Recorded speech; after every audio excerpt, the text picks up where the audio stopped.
Yaklaşık 4 yıldır içeceğim kahveyi kendim kavuruyorum. Böylece kahveyi en taze ve en lezzetli haliyle tüketiyorum.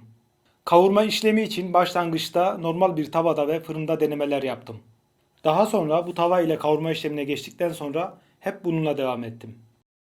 Bu tavayı tercih etmemin sebebi sallamaya uygun olan uzun sapı ve çekirdeklerin kavrulurken tavadan sıçramasına engel olacak uygun derinliğidir. Bu süzgeci de kahveyi kavurduktan sonra kabuklarından ayıklamak için kullanıyorum. Kavuracağım yeşil kahve çekirdeklerini online alışveriş sitelerinden bulabiliyorum. Şu anda elimde Arabica türünde Kolombiya, Guatemala ve Kenya kahveleri var. Şimdi kavurmaya geçelim.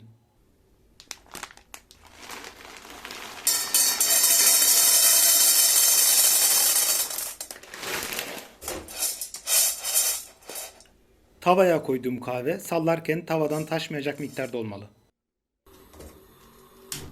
Ben en büyük ocağı kullanıyorum.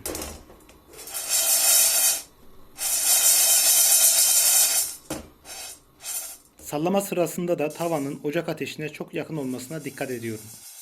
Çekirdeklerin eşit miktarda kavrulmaları gerekiyor. Bu yüzden sürekli karıştırmak çok önemli.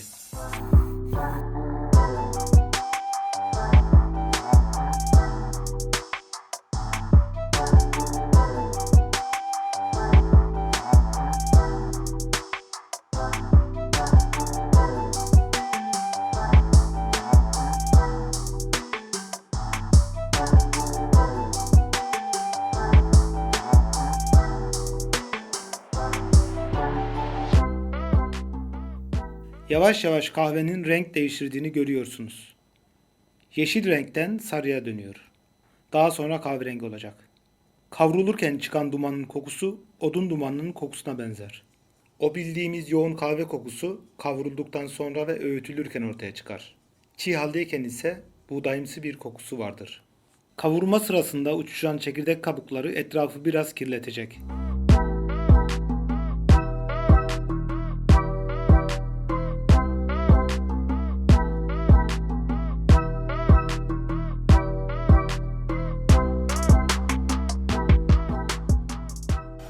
Çıtırdamaya başladı.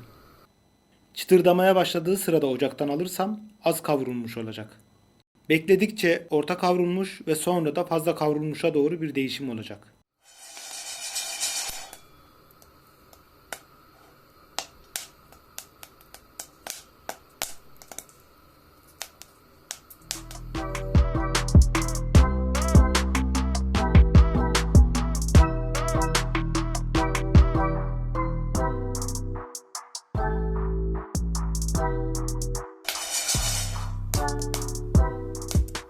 Ben orta kavrulmuş ayarında ocaktan alıyorum.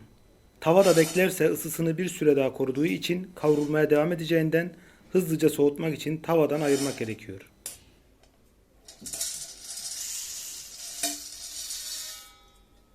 Hem soğutmak hem de kabuklarını ayıklamak için süzgecime aktarıyorum.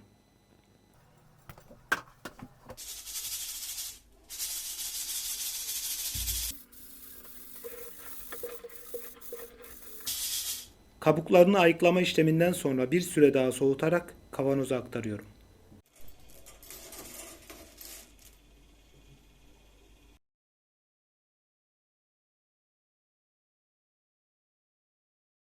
Guatemala ve Kenya kahvelerini de ayrıca kavuruyorum.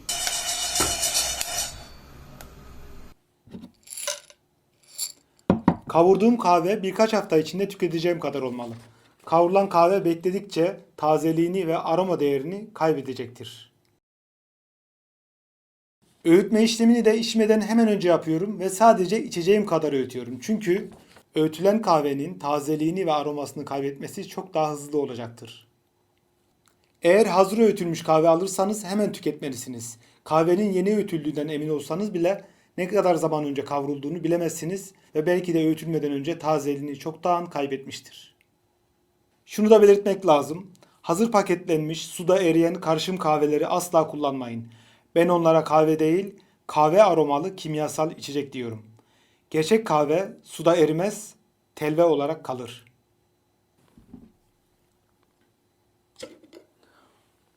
Bu kavanozda Kenya kahvemiz var. .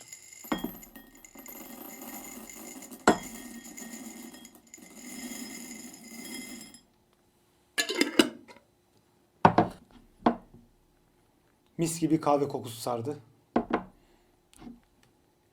Gerçekten çok güzel kokuyor.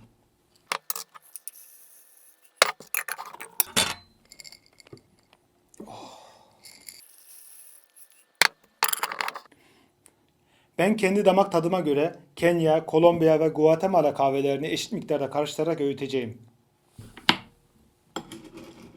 Ölçek kullanıyorum. Bu ölçek yaklaşık 9 gram.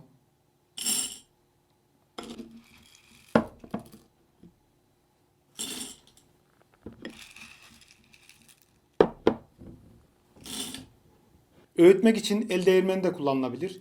Ben elektrikli değirmen kullanacağım. Eğer bir değirmeniniz yoksa havan da kullanabilirsiniz. Ben daha önce havan denedim. Hiç de fena olmadı. Demleme işlemini farklı yöntemlerle yapabiliriz. Espresso makinesinde, filtre kahve makinesinde, French press'te, Mokopot'ta. Öğütme işlemini demleme yöntemine uygun yapmak gerekiyor. Örneğin French press'te demleme yapacaksanız taneciklerin biraz diri kalması gerekiyor. Espresso makinesinde veya Mokopot'ta yapacaksanız biraz daha ince öğütmek gerekiyor. Ben şimdi French press'te ve espresso makinesinde iki farklı demleme yapacağım.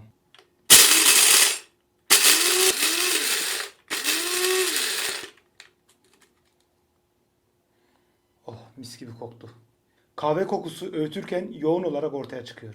Öğütme işlemini French press için uygun tanecik büyüklüğünde bırakıyorum. Elimde 300 mililitrelik French press var. 150 mililitrelik bardak için French press'in yarısını kullanacağım. 150 mililitrelik su için 9 gram kahve yeterli olacaktır. Ben 9 gram kahve ölçmek için bu ölçeği kullanacağım. Hassas terazisi olanlar hassas terazi de kullanabilir. Veya ölçüsünü ayarladığınız veya ölçüsünü bildiğiniz bir kaşığı da kullanabilirsiniz.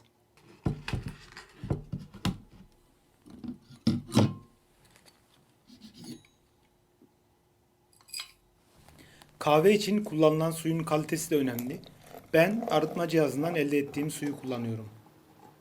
Suyun sıcaklığı yaklaşık 95 derece civarında olmalı. Bunun için kaynadıktan sonra biraz beklemeniz yeterli olacaktır. Suyu ekledikten sonra 4 ila 6 dakika kadar demlenmesini bekleyeceğiz.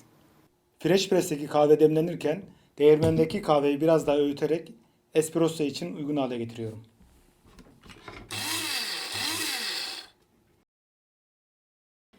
Öğüttüğüm kahveyi portafiltreye yerleştiriyorum.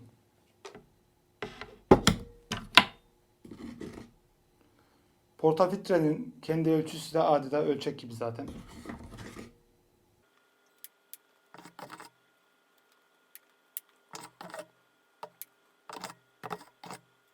Da yaklaşık 9 gram alıyor. Önce kahveyi presliyorum.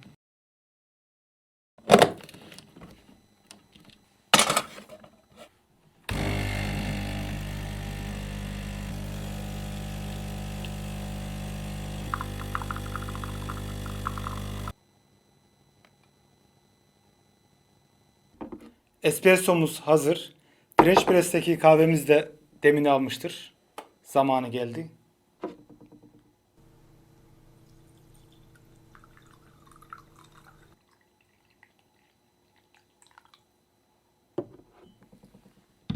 Latte, macchiato, cappuccino gibi kahve türevleri espressoya süt, süt köpüğü, kakao ve krema gibi ilaveler yapılarak elde edilir. Şahsen ben kahveyi en sade haliyle seviyorum.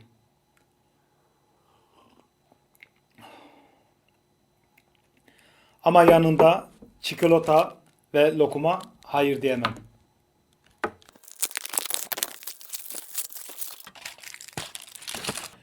Kahvenin en taze hali. Az önce kavruldu, az önce öğütüldü, az önce demlendi.